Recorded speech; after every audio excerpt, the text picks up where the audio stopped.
ketika manusia itu digiring terus pada ketika manusia itu digiring kepada dosa dan pahala, maka agama itu akan hilang. Agama hilang. Tujuan beragama untuk menjadikan dunia ini damai. Hilang. Itu tidak terjadi. Sampai. Manusia lebih menyekat dirinya dalam sebuah tafsir. NU dengan Muhammadiyah tidak akut, salah dia itu, benar salah. Begitu juga dengan yang Lain, LDI, SIA. Salah. Padahal kalau merujuk pada rasionalisasi loh ya, kenapa dari 72 golongan atau 73 golongan itu nanti yang masuk surga hanya satu golongan? Itu kalau dirasionalisasi kan seperti ini. Ini kok salah, ini salah, ini salah. Ini kok benar, ini benar. Ini merajuk pada ini. Semuanya merajuk pada yang namanya apa? Sing Orang hadis. Kitab itu. Enggak, sing mlebu swarga iki bakal sing rombongane sing Iya. rombongane Amar Ma'ruf Nabi Muhar apa rombongan apa? Wis pokoke mlebu neraka swarga iku. Betul, aliran surga neraka. Nah, dari situlah itu kan sebenarnya kalau dijabarkan berarti kita ini dituntut untuk berbuat sebaik mungkin tanpa Sekat itu. merugikan orang lain, tanpa meresahkan orang lain. Kita dituntut untuk selalu berbenah diri, tidak perlu membenahkan orang lain sebelum kita merasa, meskipun kita merasa paling benar. Dalam artian begini, apakah diri saya sudah benar? Disitulah akan tercipta kedamaian. Kenapa akan tercipta kedamaian? Ya, nama agama itu sebenarnya kan ajaran manusia, ajaran manusia. Kalaupun ada yang mengatakan bahwa itu wahyu Tuhan dan lain sebagainya, itu terserahlah orang mengatakan. Karena bagi saya nggak yakin kalau ada manusia. Ada Tuhan itu bicara dengan manusia meskipun itu nabi dan sebagainya. Kenapa? Itu hanya sebuah bisa dikatakan Kayalan. halusinasi atau bisikan atau sebuah bisikan dalam hati nurani yang paling dalam. Kalau saya memahami seperti itu.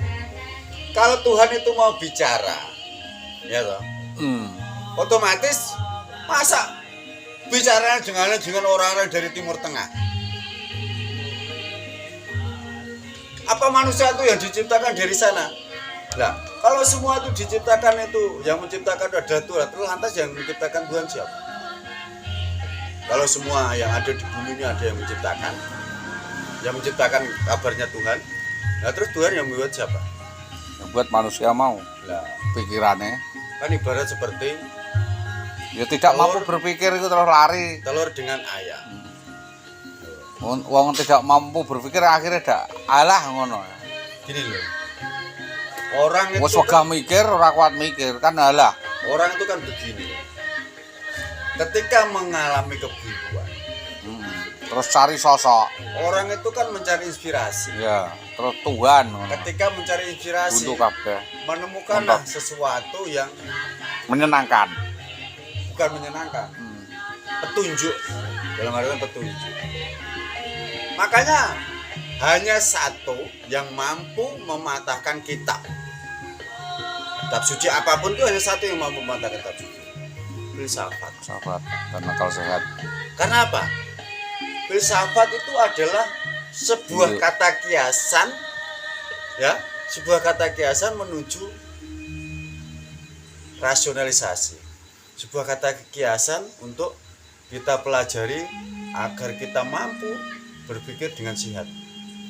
Kita manusia ini dibekali akal dan pikiran. Ketika akal dan pikiran kita tidak mampu menembus apa yang kita percayai atau kita yakin, ya sudah, kita nggak perlu memaksakan diri, nggak bisa mesti dikata. Makanya kalau Gus Dur bilang di dunia ini ada dua masalah yang ada dua masalah. Masalah yang pertama, masalah yang mampu diselesaikan. Kalau masalah yang mampu diselesaikan ngapain? Berarti nggak ada masalah. Yang masalah yang kedua, masalah yang tidak mampu diselesaikan. Kalau tidak mampu diselesaikan ngapain? Masih dipikirkan. Buang. Itu sebuah kata sederhana, tapi maknanya sangat dalam. Dalam artian begini, Gus Dur juga mengalami hal seperti itu. Rasa melayu-melayu nang Tuhan. Gus Dur itu mencari sosok Tuhan itu tidak pernah ketemu. Makanya beliau mengatakan hal seperti itu. Di dunia ini hanya dua masalah. Masalah yang pertama, masalah yang bisa diselesaikan. Masalah yang kedua, masalah yang tidak bisa diselesaikan. Yang dimaksud masalah yang tidak bisa diselesaikan Tuhan ketika kita mencari Tuhan. Rasa dipikir itu. Nah ya, karena itu tidak bisa dipikirkan, tidak mampu diselesaikan. Ya nggak usah dipikir. Kita jalani saja hidup ini Apa adanya. Kita diciptakan di dunia ini tidak pesan, tidak meminta, ya toh? Kita hanya pasrah. Dalam artian pasrah, saya diciptakan menjadi orang Jawa, saya harus jadi orang Jawa. Kalau masalah keyakinan dalam menyembah Tuhan itu bebas, tetapi jangan sampai seperti musang berbulu domba, nggak bisa. Apa yang terjadi kalau kita menjadi musang berbulu domba? Jadi bahan candaan. Tawaan orang. Loh, sekarang kita lihat begini aja. Orang Jawa itu kalau pakai blangkon pasti pantas. Mesti pantas. Orang Jawa pakai surjan Ora pantas. juga pantas. Surjan baju Jawa kok ora pantas. Apalagi pakai koko ya enggak pantas. Bukan pakaiannya. Orang manusia terlahir di dunia ini kan sudah diciptakan dalam arti sudah tercipta. Ini menjadi suku A, menjadi suku B, dan pakaian suku dari suku-suku tersebut. Wes disare. Sudah seperti itu pakaiannya. Seperti orang Papua pakai koteka. Ya Yes, memang pas. itu kok. Iya. Inspirasi. Bulu-bulu merak atau apa yang dipakai untuk hiasan kepala. Pantes tuh. Itu sudah didesain dari yang menciptakan. Kalau ada yang bilang kerudung adalah, ya saat ini di Arab tidak ada yang dibebaskan tidak berkerudung. Bahkan di Arab banyak yang ngatai di daerah Indonesia. Tapi kenapa Indonesia mah justru semakin Subur. tumpul, semakin tidak mampu berpikir secara rasional. Kalau dulu orang di Arab pakai kerudung diwajibkan, kenapa? Kan penuh debu, belum ada sampo, rasional kan? Iya. Lo kalau di sini pakai konde, ya nggak apa-apa, nggak ada debu. Tetapi apa yang terjadi ketika orang Jawa pakai konde? Akan kelihatan auranya, akan kelihatan kecantikannya, akan kelihatan anggunya. Pakai kebaya juga seperti itu. Bisa dibuktikan ketika orang Jawa pakai pakaiannya orang Arab dan orang Arab pakai pakaian orang Jawa, nanti nggak ketemu semua tuh, nggak ketemu. Ora matching. Yo nggak pakaiannya, bukan tempatnya. Semua itu kan ada tempat. Hanya orang-orang yang gila masuk surga saja itu kan di dalam Al-Quran juga kan nggak ada tertera ketika nanti mati itu kan hanya sebuah tafsir yang mengatakan mati nanti masuk surga neraka, diadili di pada masa dan sebagainya.